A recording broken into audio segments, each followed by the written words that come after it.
అయ్యో కలెక్టర్ సభ వస్తాడు మంత్రి వస్తాడు మరి ఎట్లా ఎందుకంటే లేక దొడ్డు బియ్యం అంటే దొడ్డు బియ్యం కాదు సన్న బియ్యం పెట్టదు మీరు కూడా తింటారు ఇలా సన్న బియ్యం బస్త చదువుతారా చదువుతారా మహిళలు బస్తకి ఫ్రీగా పోతున్నా లేదా 200 యూనిట్ల కరెంటు ఫ్రీ ఎంతమందికి వస్తుంది చేయవచ్చు 200 యూనిట్ల కరెంటు నీకు రాదా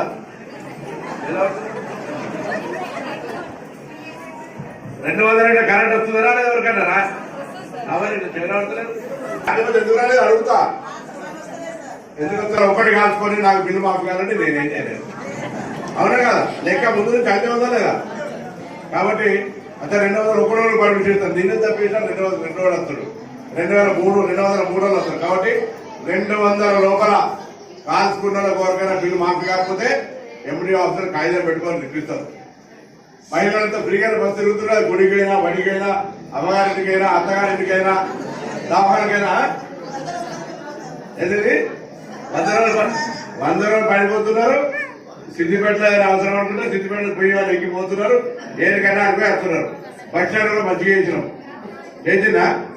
గ్యాస్ కొద్దిగా ఇబ్బంది అవుతుంది గ్యాస్ సెంట్రల్ గవర్నమెంట్ మీకు సబ్సిడీ మీరు ముందే కడతాము గ్యాస్ వేసినప్పుడు 500 తీసుకోవాలంటే అది ప్రభుత్వం మీకు ఒప్పుకుంటలేదు కాబట్టి అది కొంత ఇబ్బంది అవుతున్న మాట నేను ఒప్పుకుంటా కానీ అది కూడా ఓవర్కమ్ దాన్ని అధిగమిద్దాం ఏదేమైనా ఇలా ప్రభుత్వం తరఫున సన్న బియ్యం కావచ్చు మహిళలకు ఉచితంగా బస్సు కావచ్చు 200 యూనిట్ల ఉచిత విద్యుత్ కావచ్చు ఆరోగ్య పరంగా కూడా మీకు ఎక్కడ ఇబ్బంది ఉంటే కొత్తగా మళ్ళీ 150 పడకల ఆసుపత్రి కూడా వస్తుంది అన్ని రకాల సేవలు ఇక్కడనే హుస్నాబాద్ ఉండేదని చేస్తాం సిద్దిపేట కూడా కరీంనగర్ కూడా వరంగల్ పోయే అవసరం లేకుండా ఇక్కడనే హాస్పిటల్ అన్ని రకాల సేవలు ఉండేదని చేస్తాం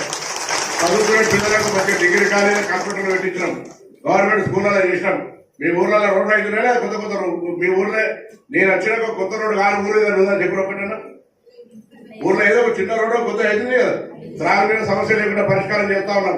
ఇన్ని కార్యక్రమాలు జరుగుతున్నాయి రాష్ట్రం మొత్తం 60,000 ఉద్యోగాలు కొత్త ఇచ్చినాం గల్లా కొద్దిగా కాలిన పోయిన అంతా మొత్తం గల్లా మనం పాలతో వేసుకుంటే పాలు కాయబెట్టినాక మొత్తం పాల మీద కింద గందుకు మలాయి గీక్తుంది చెంచబట్టి గట్ట గీక్కొని వేరు మొత్తం ఏం పైసలు లేకుండా ఆయన కాబట్టి కొద్దిగా ఇబ్బంది ఉన్నది దాన్ని ఏమంటున్నామా పాలగోవరం గీక్ చెందుతాడు గీకి చిన్నప్పుడు చక్కెర వేసుకొని ఎవరు చేస్తారు కాబట్టి అమ్మా తప్పకుండా నేను మరొకసారి కోరుతా ఉన్నా మీరందరూ కూడా ఈ ఇల్లు కట్టుకొని సంతోషంగా ఉండాలి ఎక్కడ కూడా ఎటువంటి అవినీతికి అవకాశం లేదు చాలా మందికి ఇక రావాలని నేను మొత్తం మందికి హుస్నాబాద్ అందరికి ఇచ్చినా అంటలేదు మొత్తం 10 ఏళ్ళ టీఆర్ఎస్ వాళ్ళు డబల్ బెడ్రూమ్ కట్టిస్తామని కలలు కానీ ఆహార పిల్లైన సినిమా చూసి రావాలన్నా ఎందుకని 10 ఏళ్ల కింద ఐడియా ఉందా